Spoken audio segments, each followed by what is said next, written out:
Yo, what is going on, guys? It's your boy Fresh Boy Love, the freshest person that you know, and I'm back with another reaction video today. If you guys are enjoying these reaction videos, make sure you like, comment, and sub to the channel. That will mean a lot to you.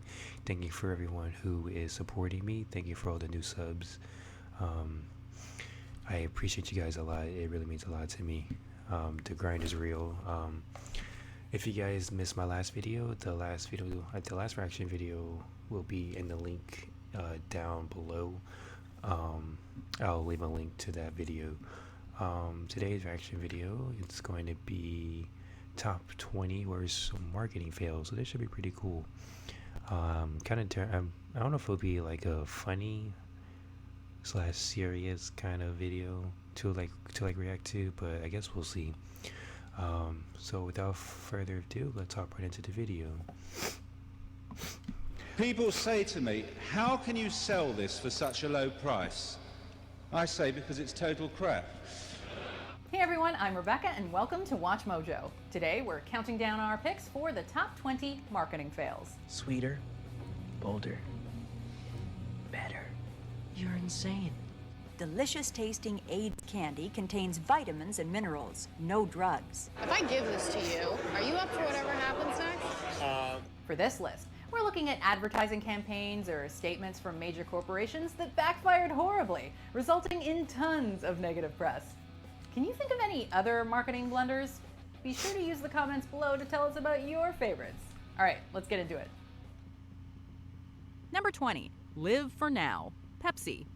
Titled Live for Now, Yeah, I remember this that short one film with / Kendall commercial Jenner. sees Kendall Jenner parting a protest like some kind of miraculous savior.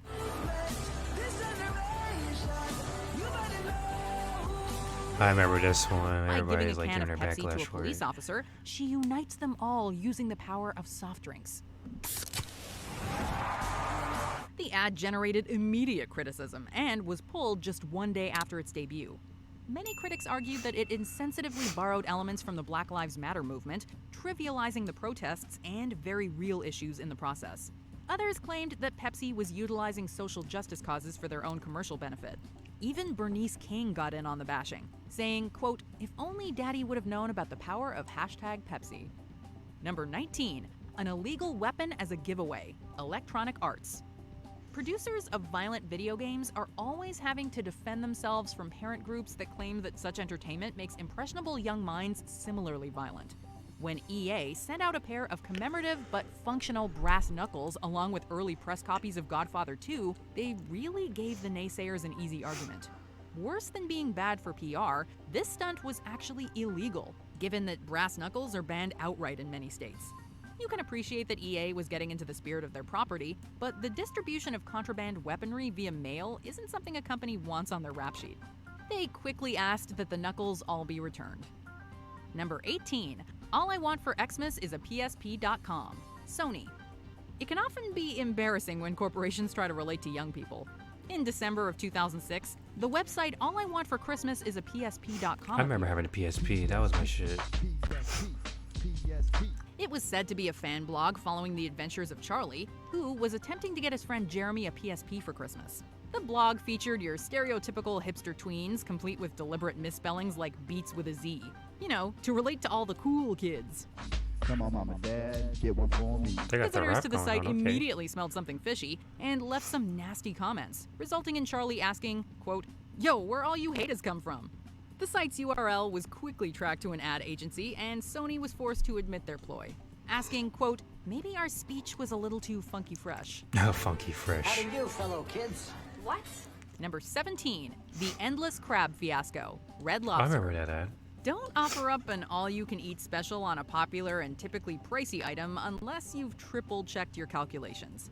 Restaurants typically advertise doorbuster specials knowing that whatever the giveaway is, they'll turn a profit on the complimentary products they move. In the case of this 2003 Red Lobster promotion, however, someone grossly underestimated American appetites for crustaceans. Crab lovers took their seats and proceeded to order plate after plate of the stuff. By the third serving, the restaurant was in the red. By the fourth, significantly so. That man ate all our shrimp and two plastic I remember that episode. I lobsters. love that. Tis no man. I love The Tis a Simpsons. remorseless eating machine. Arr. By the end of a promotion lasting several months, Red Lobster had lost roughly $3.3 million, That's crazy. tanking the parent company's stock value. President Edna Morris stepped down. Number 16, new look, Holiday Inn. In 1997, Holiday Inn was spending a collective $1 billion to upgrade its numerous facilities. The best way to get that information across to the public? According to someone in marketing, by comparing it to a post-op trans woman. This Super Bowl commercial depicts men ogling an attractive woman at a class reunion. New nose, $6,000. Lips, $3,000. New chest, $8,000. The narrator lists off the prices for the woman's surgical work before a man realizes that he's talking to an old male classmate. The narrator concludes, Imagine what Holiday Inns will look like when we spend $1 billion. the That's ad crazy. received backlash, and the company was forced to pull it from the air, saying, quote, "We understand that the ad has offended some people. That was never our intention." Number 15, hashtag MyNYPD photo campaign. NYPD. The relationship between police and the public in the United States remains fraught, with instances of police brutality coming under increasing scrutiny. In 2014, the NYPD decided to address the bad PR by asking people to tweet images of their interactions with police using the hashtag MyNYPD. Unsurprisingly, this was an absolute disaster of epic proportions. Within hours, users flooded Twitter with photos of police brutality, including many taken during the Occupy Wall Street protests. Frankly, you have to wonder how they didn't see this coming. The hashtag went viral in all the worst ways possible. Number 14, the world's largest popsicle melts. Snapple. Clean up on aisle 3, and by that we mean Manhattan's Union Square. In 2005, Snapple decided to go big I don't in think the I ever promotional had stunt department Snapple for their like new before, icy but I heard it's treats. good. 25 I feet think I heard tall it's and good. 171.5 tons big to be precise. Aiming to set a world record, they constructed a monolithic popsicle and then attempted to unveil it before the public in downtown New York. But first, it had to be transported from Edison, I New love that Jersey on a hot movie. summer's day. And sure enough, as anyone who's ever eaten a popsicle could have predicted, it melted. The grand unveiling was more a torrent of sticky juice, one that firefighters had to be called in to wash away. Number 13, making the CEO's social security number public. LifeLock. It's one thing to put your money where your mouth is, but your identity and personal security? That's too much to gamble in This any man situation. put his.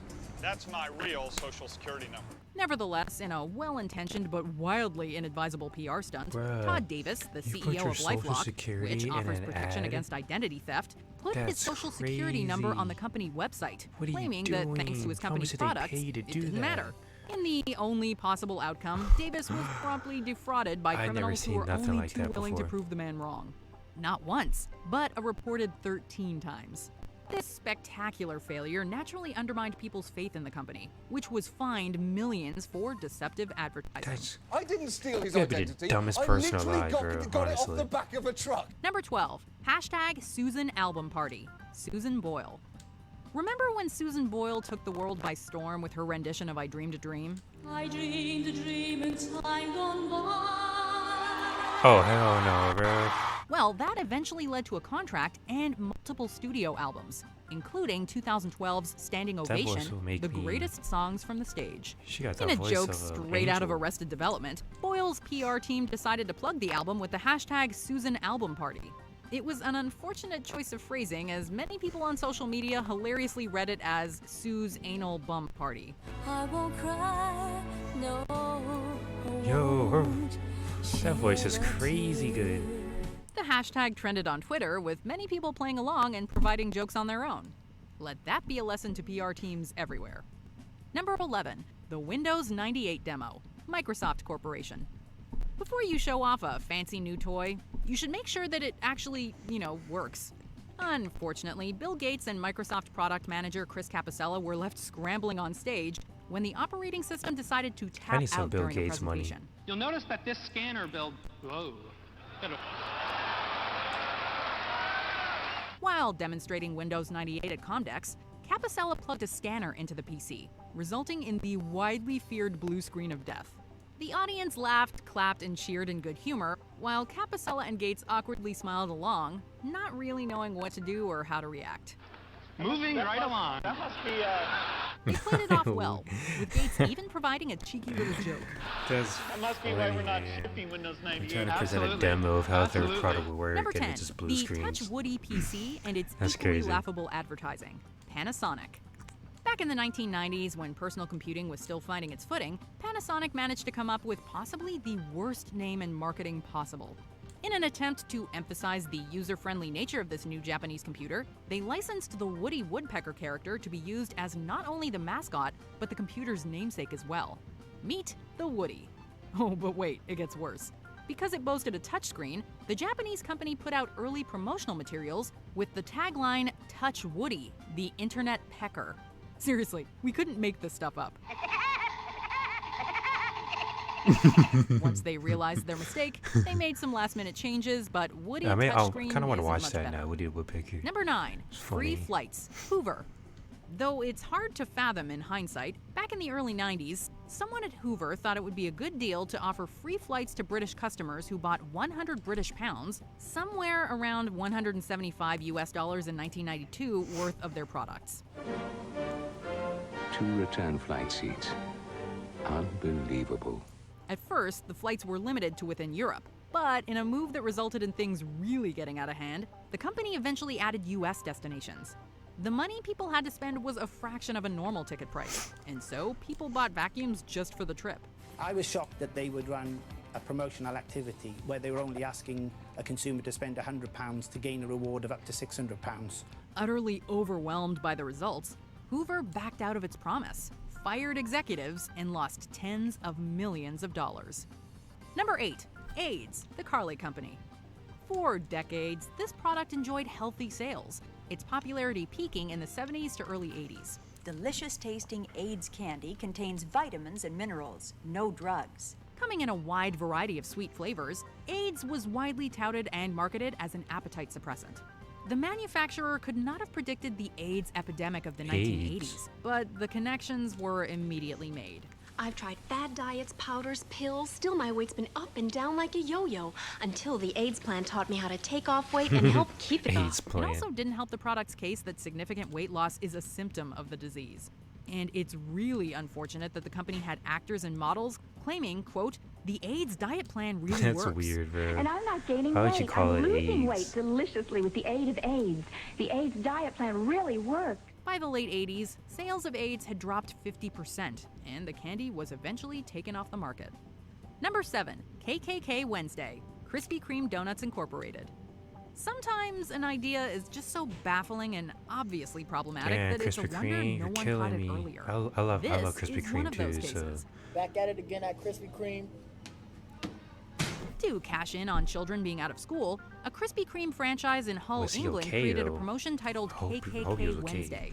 It was meant to stand for Krispy Kreme Club Wednesday, but people obviously connected it to the Ku Klux Klan. Krispy Kreme was quick to apologize, delete the promotion off Facebook, and launch an internal investigation into the major slip-up. Somebody definitely got fired over this one. they got Number fired 6, and sued. Hashtag up for whatever. Budweiser. If I give this to you, are you up for whatever happens next? As part of their hashtag Up for Whatever campaign in 2015, Bud Light featured various slogans on their bottles. Damn, Bud Light out here One trying to promote some other unfortunately dark read, quote, secret, "The perfect secret beer for stuff. removing no from your vocabulary for the night. Hashtag Up for Whatever." The label went through at least 5 layers of approval before it landed on the bottle. According to Vice President of Bud Light, Alexander Lambrecht, it was I'm not a big meant fan to of Bud suggest a Light sense though. of I think it's adventure. disgusting. However, many people thought it sounded like Bud Light was undermining the concept of consent and promoting sexual assault. That's In what it response, sounds like. Lambrecht admitted that the message I had didn't want to missed the say mark, it and like vowed out to loud, cease but production damn, of that particular label. That's what it sounded like. Number 5, Total Crap, Ratner's Group. In 1991, Gerald Ratner was serving as chairman and CEO of Ratner's Group, a jewelry retailer. The company was incredibly popular in the late 80s and early 90s. That is, until 1991, when Ratner made a speech addressing the Institute of Directors. He called the company's cheap sherry decanter, quote, total crap, and criticized their gold earrings. People say to me, how can you sell this for such a low price? I say because it's total crap. While those in attendance laughed at Ratner's jokes, the company's value instantly deflated. Ratner's comments got him fired, nearly bankrupted the company, and forced them to change their name to Signet Group. Some people say, well, that's cheaper than a prawn sandwich from Marks and Spencer's. But I have to say, the sandwich will probably last longer than the earrings, but anyway. That's Today, crazy. the phrase He's doing selling a out Ratner like is still crazy. used whenever a corporate gaffe tarnishes a brand's reputation. He's calling them out. Number 4, anonymous love letters. Fiat. When you're looking to buy a new car, you're expecting a simple and professional exchange. In the early 90s, however, Fiat broke with that time-honored dynamic and decided to mail anonymous love letters to the demographic of women in Spain they were targeting with their new Cinquecento hatchbacks. These letters were personally addressed, bore no Fiat branding, and adopted the voice and perspective of the car. Characterized as an admirer, the car wrote stuff like, quote, "We met again on the street yesterday, and I noticed how you glanced interestedly in my direction." Except, again, there was no context. Just a letter, so naturally, some 50,000 recipients thought they had a stalker. Number 3, number fever. Pepsi. Number fever. As an attempt to increase sales in the Philippines, Pepsi held what seemed like a pretty standard numbered bottle cap giveaway, but with a big prize of 1 million pesos, or 40,000 US dollars. The promotion worked wonders, and Pepsi experienced an astronomical rise in sales. Doctor, heard about the number fever? Certain popular numbers, such as 349, were supposed to be eliminated from the grand prize draw, but somewhere the wires got crossed, and 349 was wrongly picked and announced as the winning number. The result? Hundreds of thousands of winners expecting a $40,000 payout. Pepsi backed out of the promise, and riots ensued. Pepsi faced lawsuits, trucks were burned, and people were actually killed. Number 2, Edsel, the Ford Motor Company. Ford has made some great vehicles throughout the years. The Edsel was not one of them. A ton of advertising went into the Ford Edsel, as it was the first new Ford brand since the Mercury. This torque is usable power. Another top-selling feature of the Edsel. Founded in 1956, Edsel looked to compete in the mid-budget market alongside the Chrysler Dodge and the GM Pontiac. As it had been 20 years since the Mercury, expectations were high, and Ford pumped upwards of $250 million into production, market research, and advertising. In 2020, that would equate to roughly $2.3 billion. Some will find a home near, a lot of money. Others far. But in each, there is inbuilt freedom of movement. However, Edsel was a massive failure, owing to a wide range of circumstances, including a recession and the cars being overhyped and poorly made. It was discontinued that Ford just for 3 you. years after its debut. Want more Mojo? Context TV produces original, high-quality videos on business, entrepreneurship, and politics, but from a different point of view. The battle is being fought between Netflix and YouTube. The Federal Reserve should remove all of the current board members who served during the fake account scam. If you want exclusive interviews with industry leaders, in-depth media analysis, and documentaries with a fresh take on the state of business, check out Context TV. Number 1, New Coke, the Coca-Cola Company. Coca-Cola is the most popular soft drink in the world, and it's been around since 1886. They're clearly doing something right. Yet in the mid-'80s, Coke they will never decided to go. go against the old adage, It'll never if go it ain't away. broke, don't fix Too much it, of a rich and company released to New go away. Coke to a largely unresponsive public. Introducing the new taste Oh, look of at Coca-Cola. that. That's the best whatever his Coca-Cola name ever. is. That's all I'm going to say. Bill In fact, that's all I Cosby. have to say. At the time, popularity of Coke was waning owing to increased competition. They changed the formula to boost Stranger sales, Things. but the result was the exact opposite. Sweeter, bolder, better. You're insane. Everyone hated it, sales slumped, and Pepsi gloated, even taking out a full-page ad in the New York Times to declare themselves the winner of the Cola Wars. And by the way, New Pepsi Coke is lasted better than just Coke. 79 Just saying for the days record. before the company announced it would be returning to the classic formula. After all, what could 12 little ounces of Pepsi do? Yeah, you're probably right. What could happen? What could happen? Pepsi, the choice of a new generation. So the ones with the They problematic disrespected names Coke so heavily always on make that me laugh. commercial. Like the AIDS diet That's pill crazy. one. It's just really unfortunate because AIDS, the disease, didn't even exist yet. But anyway. However, the bad planning and bad marketing award, I think, goes to Red Lobster because they really should have known that all you can eat anything is really going to result in a problematic situation. Anyway, be sure to let that's us know in the crazy, but that's comments funny which though. are your favorite marketing fails. Or come talk to me on Twitter or Instagram. Or at least at turns like a Rebecca Brady, buffet. or on my YouTube channel. See ya. See ya. Alright, y'all, that's gonna do it for that video for top 20 worst marketing fails. Let me know which one, which market fail was probably the worst, you think in your opinion. But if you guys did enjoy the video, make sure you like, comment, and give it a sub to my channel, and that'll mean a lot to me. And hope you guys have a great day, and I'll see you guys in the next reaction video. Peace.